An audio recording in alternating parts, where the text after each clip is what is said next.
ہمیں دعا بھی کرنی چاہیے اپنے لیے بھی اور اپنی اولاد کے لیے بھی کہ ہم نمازوں پر قائم رہیں. رب اجعلنی مقیم الصلاۃ ومن ذریتی ربنا وتقبل دعا. اور خواہشات سے بچنے کے لیے بھی دعا ہے. اللہم انی اعوذ بک من منکرات الاخلاق والاعمال والاہواء. اے اللہ میں تجھ سے برے اخلاق، برے اعمال اور بری خواہشات سے پناہ مانگتا ہوں.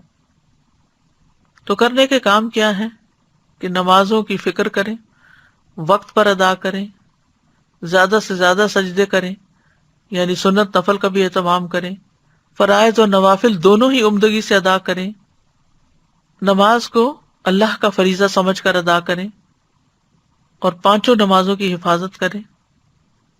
دنیا کے کاموں کی وجہ سے نمازوں سے غافل نہ ہوں. جیسے ہی نماز کا وقت آئے کام چھوڑ کر نماز پڑھنے لگے. گھر والوں کو بھی نماز کا حکم دیتے رہیں.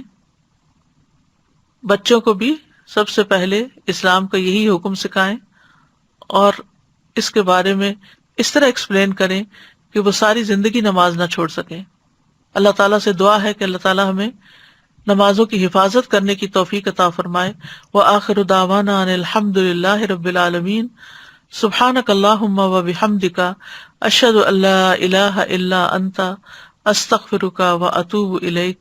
السلام علیکم ورحمۃ اللہ وبرکاتہ.